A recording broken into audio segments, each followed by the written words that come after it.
Today's episode of the Counselling Tutor Podcast is sponsored by Web Healer. You're a counsellor in private practice and you need a website, or you've got an existing website which you need help with.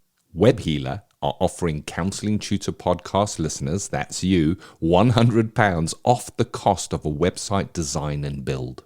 Now, Web Healer specialise in websites for counsellors and psychotherapists. It's what they do. And the Web Healer team provide a completely non-technical, done-for-you solution, leaving you to focus your time on your clients. Operating for 20 years, Web Healer are a trusted resource amongst counsellors when it comes to getting your practice online. So get the package details and claim your £100 off coupon for your new website by going to counsellingtutor.com/website. That's counsellingtutor.com/website. Hi, I'm Rory, and welcome to episode 292 of the Counselling Tutor Podcast. We have a very special guest on today's episode. We're joined by Kate Day. She's a senior accredited fellow of the National Counselling and Psychotherapeutic Society. She has an advanced diploma in counselling, a postgraduate diploma in child and adolescent therapy, postgraduate diploma in group analysis, and an advanced diploma in clinical supervision. Apart from that, Kate is a busy campaigner for the children's mental health. She's been a member of the All-Party Parliamentary Group on a fit and healthy childhood, and she also runs a training company that teaches therapists how to work with clients who are self-harming, a subject she will speak with us about today. So with that said, let's get on with today's episode.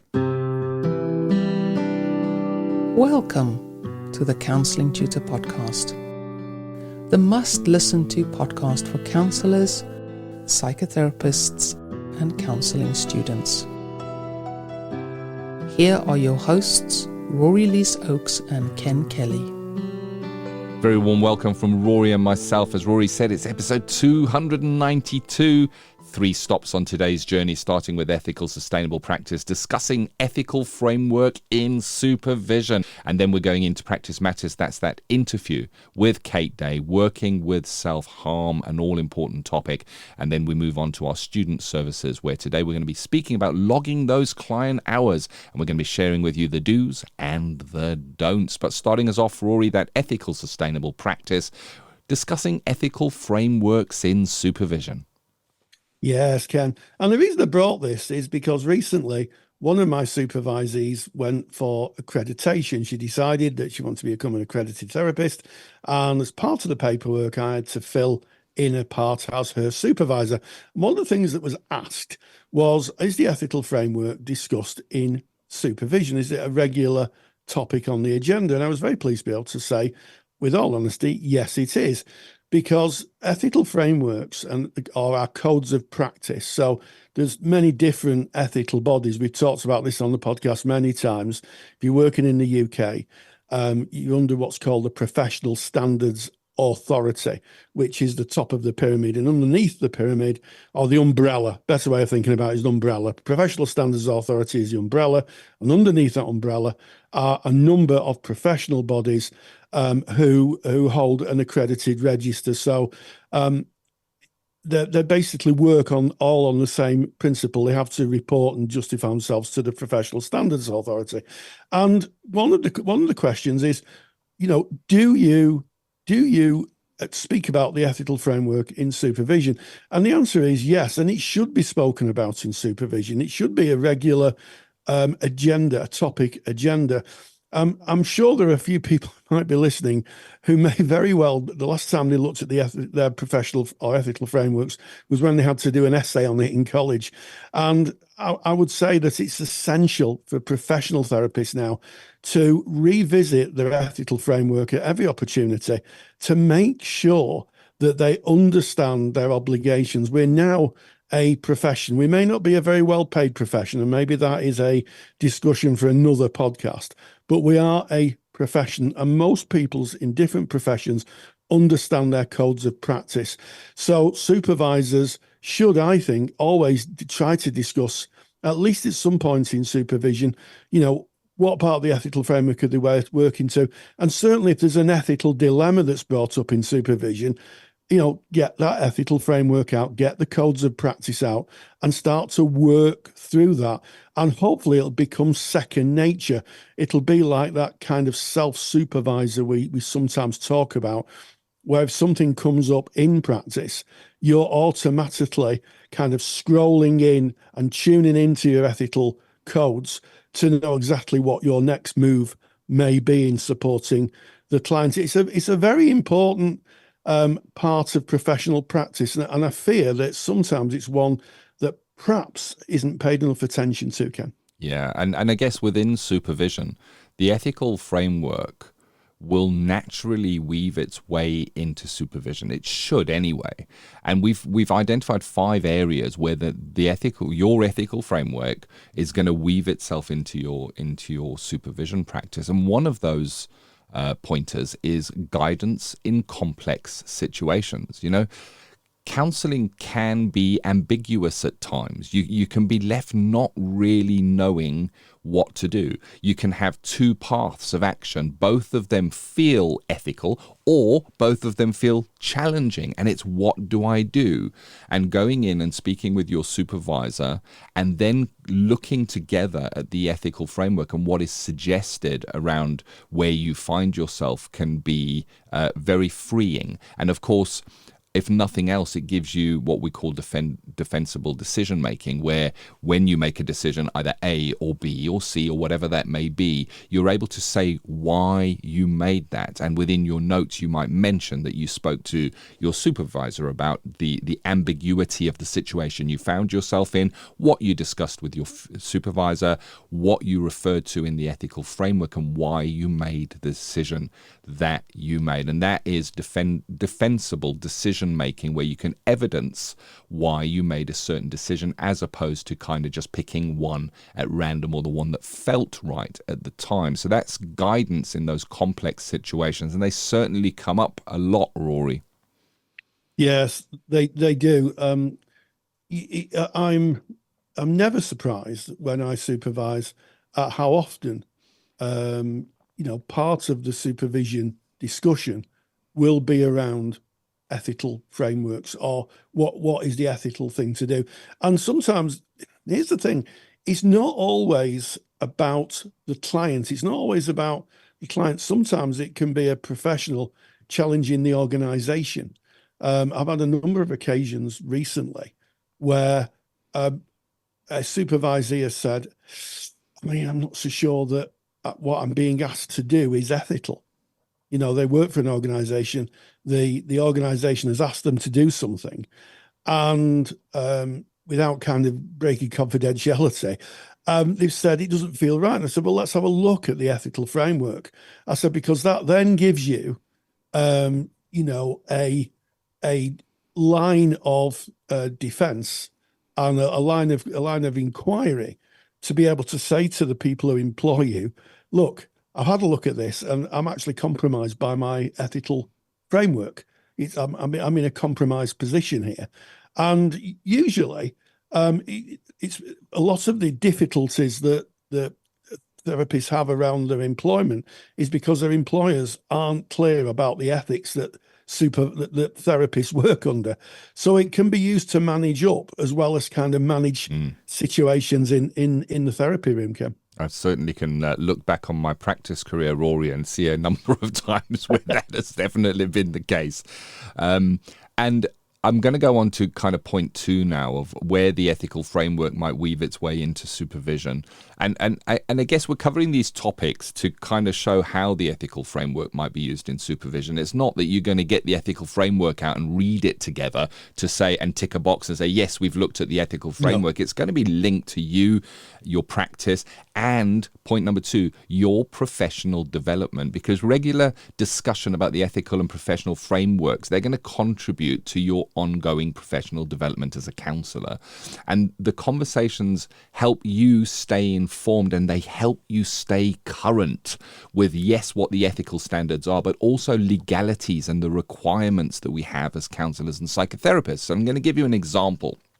You may go into your supervisor and say, you know what, I'm thinking of building myself a website. I think that in my private practice, if I put myself a website out, I might be able to get some additional clients, and I'd like to do that. And that's a topic you might share with your supervisor. Your supervisor then may bring out the ethical framework or refer to the ethical framework and speak about the protection of the client's data, the law, the UK GDPR, General Data Protection Regulation. If you're based in the United Kingdom, if you're if you're in the EU, it is just GDPR. And if you're elsewhere in the world, of course, look and see what are the laws that govern protection of data, how it is taken, stored and used and recalled where you stay. But there's an example where professional development, your development, would be informed by the ethical framework, and it would weave its way into the supervisionary sessions.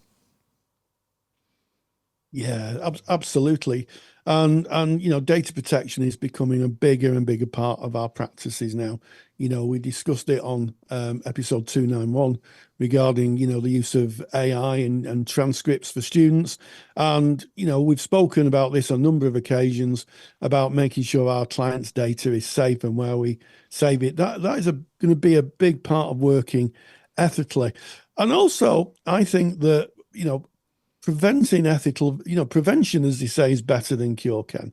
And, if you can prevent an ethical dilemma and head it off at the pass before it becomes far bigger than you can manage and may lead to a complaint, you're going to be on the right side of things. And one of the things that comes up in my practice, on a regular basis, and my supervision practice is dual relationships where people are asked to counsel maybe members of staff at an organization or people they may know, and how that is managed. And it's really important to be able to defend yourself, to have a defensible decision that you make as a practitioner should you be called to account. If you're brought in front of a professional ethics committee and they ask you a question, one of the things that they're going to ask you is, what part of the ethical framework did you consult before making the decisions you made? Mm-hmm. And if you said, well, I didn't, I've not looked at it since I was a student, you're going to find yourself, I would say, in some difficulty. And, if you have looked at the ethical framework, you can mitigate any difficulties by saying, I've looked at it, this is what I considered, this is what I discussed in supervision, this is what I put in place. And all these now mitigate a difficulty you might have. So prevention is better than cure, and having a proactive approach, going out thinking ethically, will always, I think, put you on the right side of things. You're less likely to get into difficulty if you have an ethical mindset built in and embedded into your practice. That brings us so nicely onto the next point, Rory, which is that fostering of a culture of ethical practice by regularly consulting the framework, discussing the framework, bringing it into your supervision sessions, whether it be by your introduction or your supervisor bringing that in. You're re-looking at it and revisiting it time and time again, and which is perfect for, as you've just said, Rory, preventing ethical violations. If we've got a good understanding of the framework to which we use, we may see those red flags before they arrive, and that is because we would have fostered that culture of ethical practice. And why? Well, it's going to raise the standard of counselling in general. It's better service to the clients. And if we look to why the ethical frameworks were put in place in the first place, it is to protect us in our practice. It is to protect the clients, but it is also a reflection of what is considered best practice at the time. And that is why we see the ethical frameworks will change over time when there is a change in legislation, when new technology comes in. So, we've spoken, Rory, I don't think it's a secret that our feeling, we're pretty bullish that there will be a change in ethical frameworks coming shortly. Why? Because there's been a massive movement in the world towards AI, which is going to affect every single aspect of how we interact online.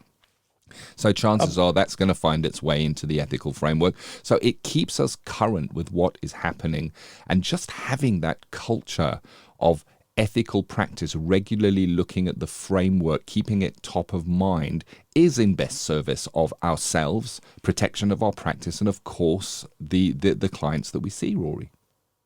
Absolutely. And it also fosters trust in the profession. Oh, yes. That is such an important thing.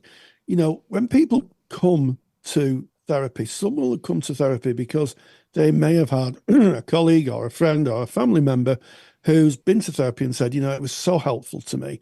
It was just so wonderful. And it fosters trust in the profession, because to a majority of the general public, what we do is kind of unseen. It's a bit of a hidden piece of work, really, because it takes place in a confidential environment. So if we can foster an environment where those who've had therapy can say to others, it was a really positive experience. I made the changes in my life. I felt really supported by my therapist. Then what will happen is that someone else who needs therapy may go and access it. But the contrary can happen if someone is working with an unethical therapist, or someone who it misunderstands or doesn't understand codes of practices within our profession. And that can lead to conversations from members of the general public saying, well, I won't want to go to a counsellor. They've done this, they've done that. I had to make a complaint. Yeah. And, you know, bad news spreads fast. And, you know, when it comes to mental health, it's important. It's important that people get the service and the care and the professionalism that they deserve. These people who go to therapy are people who might have a variety of challenges, a variety of difficulties, and the general public deserve to have our best selves sat in front of them, and that includes being ethical.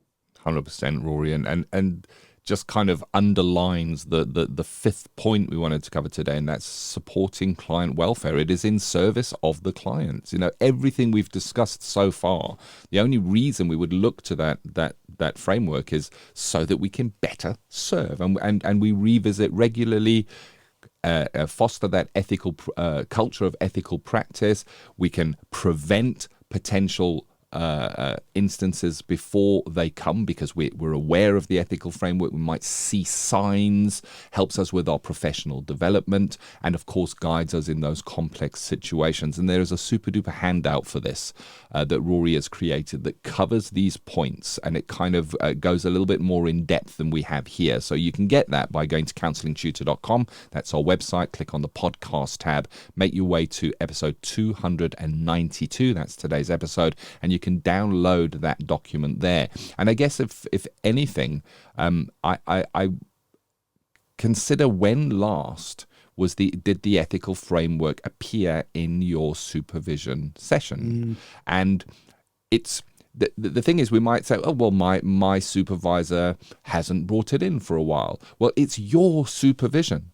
Perhaps the challenge here is that you might go in and say, you know, I wonder if we might discuss such and such and relate that to the ethical framework. And I would be surprised, Rory, I would be surprised if any counsellor could bring anything into supervision in a 1.5 hour supervision session that wouldn't link strongly to an ethical framework. It is always there. Pretty much when we're presenting, if I go into my supervisor and say, oh, I might do some CPD on that topic, well, that's mentioned in the ethical framework. How many hours CPD have you done so far?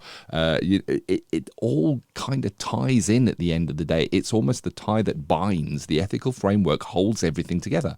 You've mentioned before, Rory, it's like a kid's climbing frame where you've got the metal bars, and when you're on the inside, you're protected by that. You're inside the framework, and we practice within that framework, and our supervision sits within that framework. It just does. So if you haven't seen the ethical framework for some time, go to your ethical body, download it, have a read over it, take it into supervision, and kick off that discussion. Yeah, absolutely. And I'll pick up on the point about, you know, taking responsibility in practice. You know, if your supervisor isn't bringing it up, you know, go to your supervisor, because it is consultative work. Supervision is two professionals meeting for the benefit of one's clients. In other words, the supervisee's clients. Why don't you print the ethical framework out, or put it on your device so it can be easily read, the current framework, and and have a discussion about how you're working within that. Have a look at the framework and say, I'm bringing this issue to supervision, and I'd like to know how it impacts on the framework, and view the supervisory movement and what you get from supervision through the optic of your professional framework. You might find you get a completely different perspective and maybe a different way of working in service of the clients. Yeah. If you're listening to this and you considering yourself a seasoned practitioner, mature in your practice, and you think, you know what, I think I'd like to be a supervisor, and you're interested in looking at what that would entail, Counselling Tutor offer clinical supervision training. And if you want to find out more about that, just go to counsellingtutor.com. Right there on the homepage, you will find all of the information. You can go and look in depth at what the course entails. And there is some areas on that page there that will help you understand whether you are ready to become a supervisor. And that you'll find counsellingtutor.com. And that is today's ethical sustainable practice. And as we kind of back out of ethical sustainable practice, that ESP, as we call it, better than mind reading, isn't it? Ethical sustainable practice. We're going to Practice Matters, and that is the CPD section of the Counselling Tutor podcast. Look to your ethical framework. It's going to require you to do a certain amount of CPD hours. Well, you can put down listening to this podcast into that as well, onto your hours tracker. Today, an important topic. It's a topic that when it presents in your counselling room is ultra serious. And Rory, you and I often say the client can only go as far as the counsellor goes. As soon as the client comes in with something that we don't fully understand, we're not able to go there with them. And something that will present so often is self-harm. And you met up with Kate Day on working with self-harm, Rory. Absolutely. As you say, it's a subject sometimes which some therapists find a little bit scary and may be reluctant to work with. I was so pleased to interview Kate Day, an absolute expert in this field. She trains therapists around working with self-harm and suicidal ideation. And I spoke to her about this very topic, and this is what she had to say. Practice Matters is proudly sponsored by the Counsellor CPD Library. To access top quality, relevant continuing professional development for your practice that you can do at a time that suits you, and all for less than the price of a cup of coffee, visit counsellingtutor.com. One of the recurring themes that comes up in anybody's psychotherapeutic practice is the theme of self-harm. How do we work with it, and how do we manage it, especially if we're working with young people? So I'm delighted today to have a really special guest on the podcast, Kate Day from KRD Training, who specialises in self-harm and risk assessment and is a child therapist. And she's going to answer some questions around self-harm and how it's managed. So Kate Day, thank you so much for joining us. Well, thank you so much for inviting me today, Rory. So I guess the first question, and it's quite an obvious one really, isn't it? Why do people self-harm? Well, people self-harm for many different reasons. Some people self-harm as a way of self-punishment in response to self-loathing or anger to themselves. Others harm to gain a sense of control or self-regulation, whatever might feel difficult or uncomfortable feelings, thoughts, or a situation they might be in. But often people harm to express their distress, stabilise mood, disassociate, or relieve unbearable tension. Now, we know that neurodiverse people are particularly vulnerable here, Rory, as we know by research that ADHD and autism is associated with increased risk of self-harm, especially in young people, and also suicide in young people and adults. However, the nature and the meaning of self-harm varies greatly from person to person, and so does the reason to why a person is self-harming. And I think it's really good for us as therapists to remember that when we're working with self-harm, that a reason a person harms themselves may be different on each occasion. And, we shouldn't presume it to always be the same. And I always encourage therapists when I'm training them in self-harm to consider with their client what's going on underneath the behaviour. what is driving the harm? Yes, I think those are very, very distinct observations, and I think that anybody listening should be taking that away and having a think about that. Some very interesting questions to ask self. Do people who self-harm suicidal? What is the situation there? That's a good question, and it's an important question, because sometimes people self-harm with an intention to die, and some people self-harm to avert suicide. And it can become a way of surviving. However, we can't ignore the fact that over half of people that die from suicide have a history of self-harm. And this is why early intervention is so important. In my experience with clients that self-harm, often the intention is not to actually end their life, but rather wanting the problem or the pain to go away. Absolutely. And I guess that leads me on to my second question. In what ways do people self-harm? How do people self-harm? Well, they harm. There's many ways that people self-harm, and to varying levels and different degrees. Acts of self-harm might include something like cutting, pulling out hair, excessive biting, picking or burning of skin, to self-poisoning and eating issues. But there are also the more unknown forms of self-harm, which are often psychologically based. And it's like a kind of form of self-sabotage, like a client repeating harmful patterns and practices that are kind of stress-inducing in their work or school life. Can you give us an example of that? What kind of things may show us this kind of psychological self-harming? Well, I suppose we're thinking for like maybe someone that's a perfectionist, a workaholic, or a high achiever, to a person that initiates a fight on a night out in order to be hurt. All of these often result in a high cost to one's physical and mental well-being.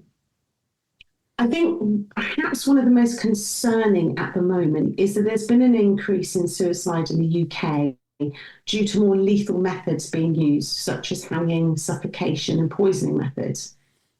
And people can kind of gain this information all too easily offline. And children and young people are especially vulnerable to this. They're vulnerable to exploitation, and the ease of them being able to access illegal drugs and prescriptive drugs and poisons, which may result in an accidental death because they don't fully understand its lethality. Yes, I can see that some people may self-harm, but that could lead to them effectively taking their own lives. So I guess what's helpful when working in practice with people who self-harm, what kind of help or helpful interventions could therapists use? I think firstly and most importantly, it's coming back to the base of what we do, allowing the client the space and time to talk about their self-harm with a skilled and empathic practitioner. I think second aligned to this is to remain non-judgmental, because this can further shame or isolate your client. And there is a lot of shame around associated to self-harm. So the therapist's self-awareness here is really crucial. And it's good always to distinguish between the person and the behaviour. Because often as therapists, we may be alarmed by self-harm, and we might unconsciously project these feelings and thoughts onto the client and try to kind of fix them and fix the harm. Yeah, what happens if therapists try and fix clients in terms of self-harm? Well, when we try to fix our client, we are ultimately disempowering them, because the power to facilitate any really long-term change rests within the client themselves, and their own resources. And that doesn't discount our desire to, be supportive in the therapeutic relationship to facilitate this change, by kind of instilling hope with our client, suggesting alternative methods to kind of minimizing the harm and ultimately keeping our clients safe. But for me, in my practice, I like to work with clients that self-harm in a collaborative way, rather than using just generic tools. Kind of asking them what could help their self-harm and support the person to practice coping strategies. And it's seeing if it really works for them as an individual. For me, identifying the client's own strengths and protective factors is as important as you're also balancing at the same time their vulnerability and risk. So definitely helping people become more, be able to empower themselves as opposed to go out and fixing them, so to speak. Yeah. And sometimes there's these really generic distraction methods, and they can be effective, but we need to find out the client, what works for them. Yes. Is this work in practice? Yeah. Yes, because I know in the past I've used elastic bands. Clients have used elastic bands, or they've even used a red pen to simulate cutting. So those sometimes can be two little methods that me and my clients worked out that were quite helpful in the past. Yes, really, yeah, really, and again, it's finding what works for you, and and again, there are so many distraction techniques and methods, but I think predominantly we need to find out what the feelings are underneath before we employ a distraction technique. Yeah, so we need to get to the underlying feelings before we work with a distraction technique. So, if a client discloses self-harm, do we need to dive straight in and find out what's causing it straight away? Well, when I'm training people in self-harm, I suggest trying, when they disclose, to remain in the here and now, following any disclosures around self-harm. For example, yes, it's important to check for any immediate ongoing risk to themselves or others, and also maybe to think about exploring historic issues that might be triggering the self-harm.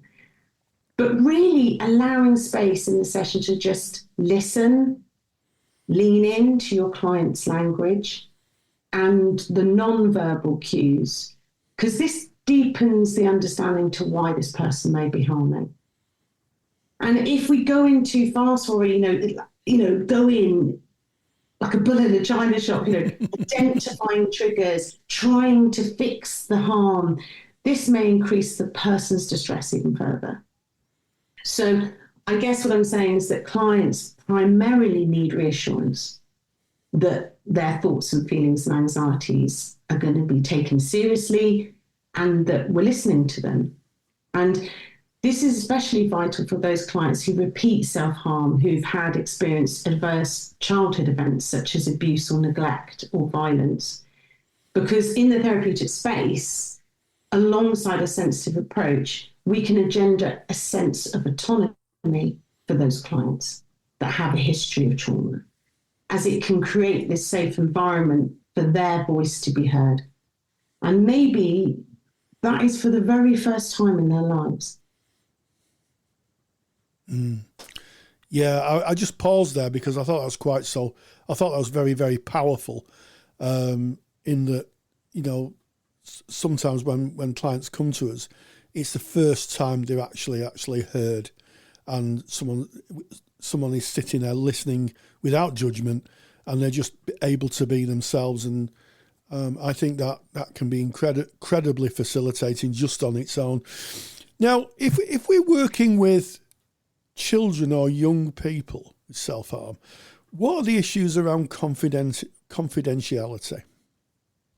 And they are different. And it's a good question, because they are different from working with adults, and we really need to know the different competencies between working with them. So when we're considering a child or young person, the guiding principle is their safety and well-being.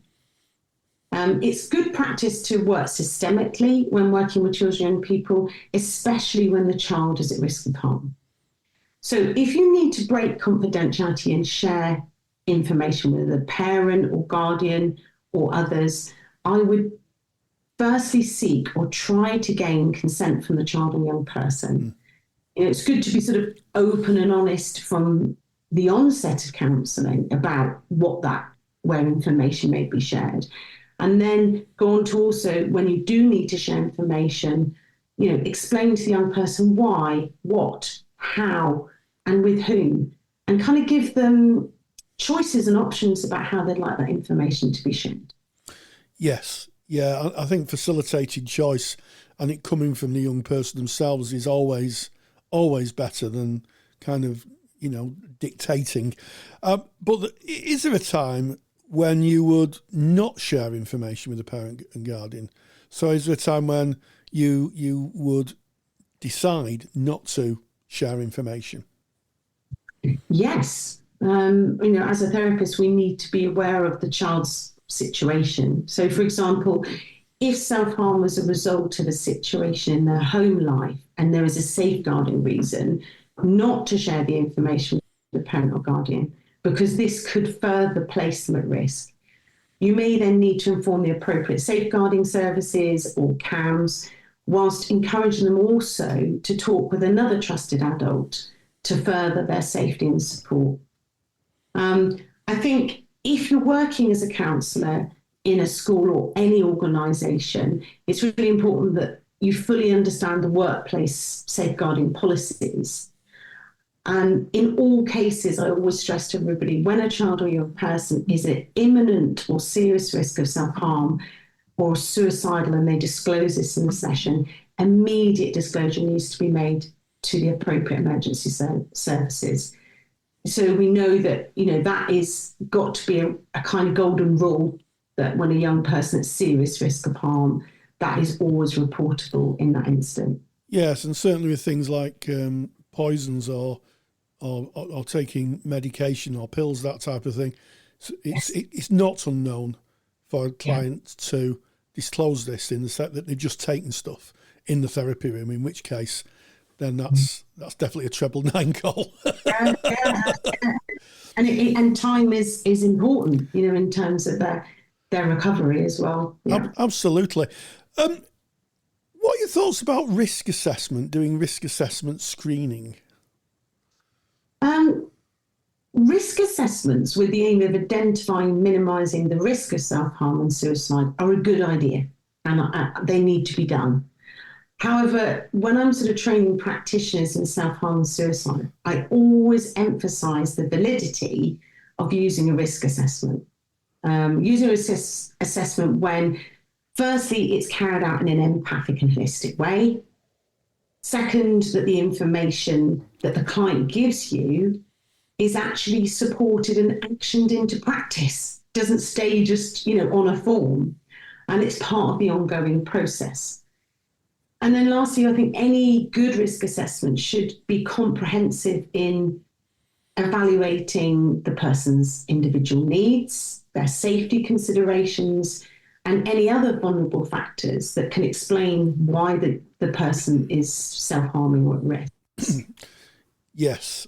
I mean, those are really pertinent, should I say, points. A comprehensive risk assessment looks at, as you say, safety needs, considerations, and other factors. I'm aware that we've got some new NICE guidelines. Now, for those of you who aren't listening in the UK, or maybe you are listening in the UK and you're not sure what NICE guidelines are, NICE is an acronym, I think, for the National Institute of Clinical Excellence. And they're an organisation that sets standards for treatment, certainly within the National Health Service. So if you're taking medication, almost certainly they will have been assessed by the National Institute of Clinical Excellence for, I guess, the quality of treatment and also any side effects. But when we're talking about risk assessment, the National Institute of Clinical Excellence has actually issued some new guidance, haven't they? Yes. And, it's important that we look at those guidelines and see how that's relative to the work that we're doing. The suicide and self-harm risk assessments, the guidance by NICE has changed last year. So the guidance said we should not stratify suicide, self-harm risk as low, medium or high, or rely on risk assessment tools to determine who should be treated or use them to predict future suicidal repetition of self-harm treatment. So it should be a more holistic approach. And I really very much welcome this guideline in the healthcare provision particularly, as many of the children and young people that I hear about in my counselling teams that have seen, I have seen an increase in children and young people being released all too soon from an A&E department and not given the appropriate support, as tiered as low risk. And one of the issues here is that sometimes children and young people then feel that their feelings are not being taken seriously, and then they may escalate in terms of their self-harm in order to be seen, and so that's why I'm so welcoming of this new guideline. And I suppose what I'm saying here is that sometimes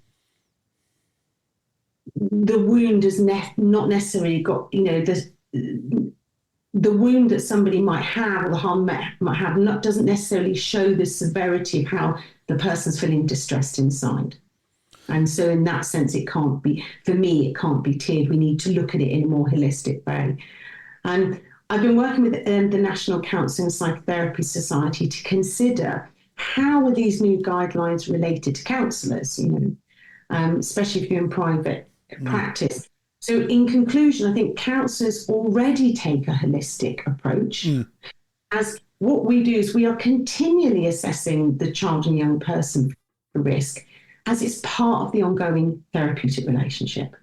Yes. And it's as simple as we know that child, we're starting to get a gauge of what's going on in their life. And therefore, it's not like they're going to A&E or they're going to the doctor for the first time and that person doesn't know them. So I think that we need to use these guidelines in terms of thinking about how we continue to practice in counselling in such a, reparative and holistic way. Yeah. I mean, I totally agree. And I think that the change in the guidelines is very, very welcome for the reasons you've outlined. And that is that some people may feel they're not being taken seriously if it's a low risk. In other words, you're just attention seeking, that kind of thing where, risk is risk. And if you're unsure where the new guidelines are for National Institute of Clinical Excellence, I think if you just put them into your search engine, you'll find them, and it's well worth having a look. I think this has been a very, very insightful time spent. I've certainly learned a lot, and I'm sure that those who listen will take away incredible value of how to look at risk and just the overall picture of self-harm, be it in adults or children and young people. So it just finally gives me great pleasure to say, Kate Day from KRD Training, thank you so much for joining us. Massive thank you to Kate Day. Massive thank you to you, Rory, for reaching out, holding these important discussions, these topics, and bringing them to us. And that is a really serious topic, that working with self-harm. And as we kind of go out of Practice Matters, we recognize you, our student. You are formally training to be a counsellor or a psychotherapist. You're on your journey. There's so much new learning. There's so much to consider. And one of the things that can trip up a student right at the end is when you do your placement. You do your placement and you have to log your hours and you hand those hours in your final portfolio, and then suddenly you get it back saying that it doesn't meet the criteria, you've missed something off, you haven't done it correctly. So what we want to do is we want to speak about logging those client hours, the do's and don'ts. Now, if you're already in placement, this is going to be absolute gold for you. If you're not yet in placement, listen to this, flag and bookmark this podcast because you're going to want to come back to it. Student Services is sponsored by Counselling Skills Academy. Have you ever wondered if you're using counselling skills effectively? Confidentiality means we rarely see skills used by others, so it's no wonder that so many students say they lack confidence in their counselling skills. That's why I built Counselling Skills Academy. Counselling Skills Academy is an online course that you can do at your own pace. It will give you the skills competence and confidence to know that you're using your skills most effectively. You will see real counselling skills used by a counsellor in real life sessions, covering everything from how risk is assessed right through to working towards an appropriate ending. Visit counselingskillsacademy.com to learn more and to claim your Counselling Tutor discount. That's counselingskillsacademy.com. How many referrals have you seen, Rory, from students who've handed in client logging hours that have been refused by the external moderators? Quite a few. Yeah, too many. Too many. Even though when we talk, Ken, we would share this information. So what I would say is, if you're a student, share this amongst your peers. Yeah. If you're logging, share it amongst your peers. And if you are a tutor that's listening to it, we have a lot of colleagues who are tutors, and welcome to you. Why don't you put this podcast on your virtual learning environment and point the students to it? It's going to save you a lot of headaches. So in the UK, courses that allow you to join an ethical body, and in fact, courses that allow you to become a qualified practitioner in practice, have a part of it where you have to acquire face-to-face supervised client hours. So I made a bit of a list here of the things that sometimes students fail to do. And the first one, Ken, is making sure you log the hours. Yep. And I know that sounds a very simple thing, but I've come to the end of courses and I've said to students, you logged your hours? Yeah, I got the end, not log my hours. I haven't got a log. Well, it has to be sent in. Well, I haven't got one. So that's the immediate problem. Yeah, and I think, Rory, just on that, because that's a really important one. When you're logging your hours, there is a specific form that you should have access to be able to log them. So popping it in your diary, and this is, again, with you saying that you'll say to a student, Rory, back in the days of tutoring, have you done your hours? And they go, oh, yeah, no, that's all logged. It's written in my diary, the dates I did the appointments. No, it's got to be filled out on a specific form. And it's a really good idea to do it as soon after the session as you possibly can. If just finished with a session with a client, log those hours then, and then you're going to, of course, log the supervision of those hours. And I just wanted to put in a bit of a I don't know if it's a caveat, a disclaimer, I don't know what this is. In the beginning, we said, we've seen portfolios returned because of these client hours. It's not because the students didn't do the client hours. It's not even because the students didn't have the client hours supervised. It was just that they weren't filled in correctly, and that wasn't made clear. So that's why we say when you're logging those hours, make sure you use the correct forms for your course. If you don't understand it, go and ask your tutor and say, is this right? I've just logged my first client hour. Is this how it's supposed to be? And just get an approval on that, or speak to a peer. Absolutely. And also find out how many hours you need. Yes. Because some will be 100, some courses may be more. So you need to, right from the get-go, you need to find out how many hours. And, one of the things is to make sure that you're not adding hours that are not counselling related. I had one student who brought a sheet in, and we had 15 minutes here and 20 minutes there, and it was a bit of a dog's dinner. And I said, they have to be whole hours or 50-minute hours. And it's like, oh, and it wasn't someone I taught. It was when I first took over the provision, when I first started teaching. And either she hadn't realised or she hadn't been told. I think probably she hadn't realised. And I think about 50% of her hours were just not submittable because they were a 15-minute assessment, or they were half an hour, or they weren't full counselling hours. Now, I understand that sometimes you see a client and they may just decide to go. I think you need to speak to your supervisor. If you've got a client who comes and for some reason they have to go after half an hour, you need to speak to your tutor and say, what do I do about this? And your tutor will guide you. The other thing, Ken, that trips students up at the finish line is that every hour has to be supervised. And what happens is, as students come to the end of their 2 years, and it's a long haul, it's the hard miles. Counselling training is hard miles. They want to finish. And what's sometimes happening in that tunnel vision is that they forget that every hour needs to be supervised. So you get to 98 hours and you think, oh, I'm nearly there. So you have 2 hours that you've done. Your log is 100 hours. That's it. I've done. I've completed it. Not until those 2 hours are supervised. Yep. Those have to be supervised. They're supervised hours. So make sure that every single hour that you put on that form is supervised. And while I'm talking about that, in the correct ratios, a lot of awarding bodies will talk about 1 calendar month. You've got to have supervision within 1 calendar month.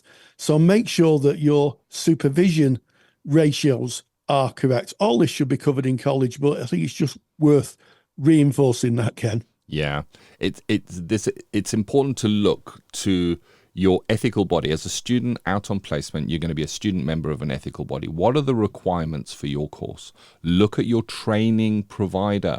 What are they recommending are the requirements, because it differs from course to course. So make sure that you're working to your course and your awarding body or your university's requirements on you.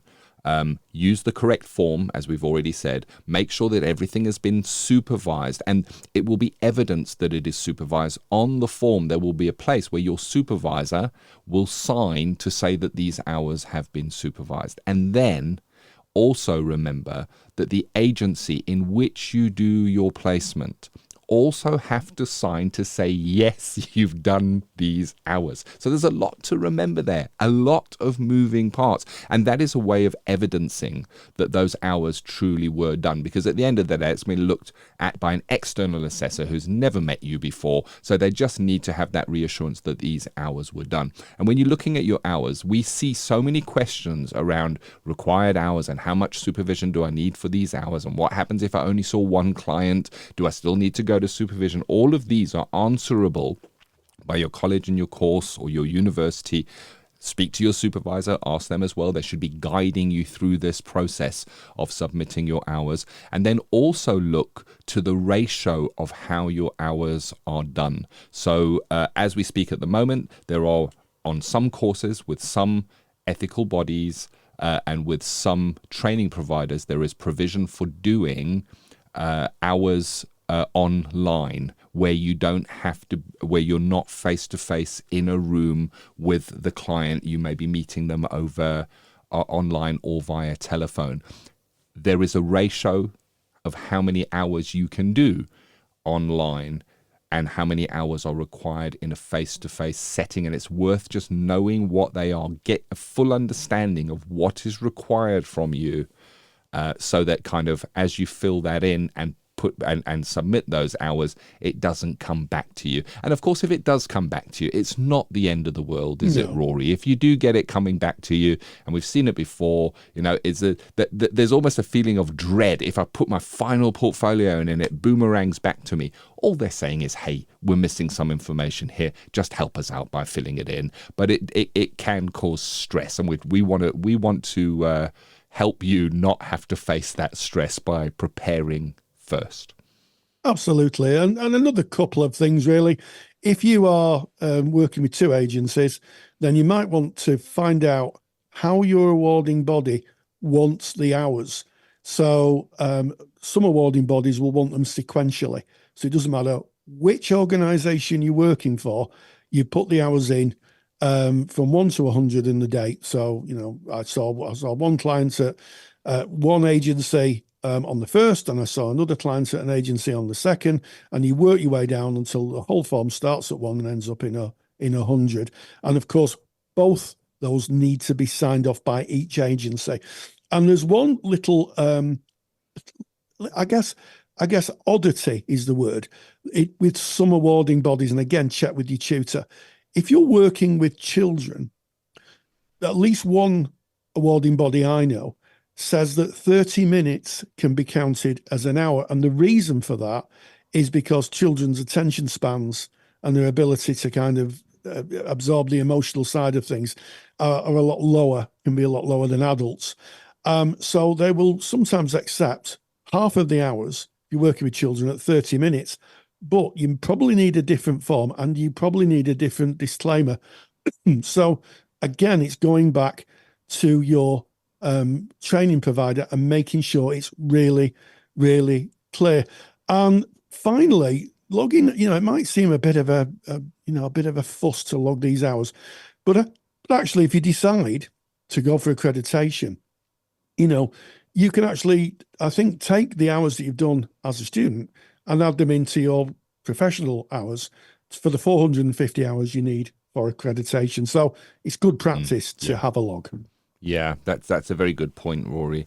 And many practitioners go on to continue to log their hours way into the thousands for the rest of their career. They might just log their hours. It's very good practice once you're in it. It's an interesting navigation, isn't it, with the hours? And I think if there's any message that is taken from this, it is go back and ask your tutor, check with, if your qualification is through an awarding body, check with the awarding body. They will always have a website. So if it's CPCAB, you'd go to CPCAB website. They're going to have the information outward facing and there and easy to find. Be sure. And I mean, there's additional complexities. One complexity that I'm thinking of at the moment, and we're not here to give you the answers, but it's to kind of flag these so you can ask them. One of the complexities is we spoke recently in a recent podcast, Rory, that it's not unusual these days to have more than one supervisor. However, there may be a requirement on your course that all of your hours are supervised by the same supervisor.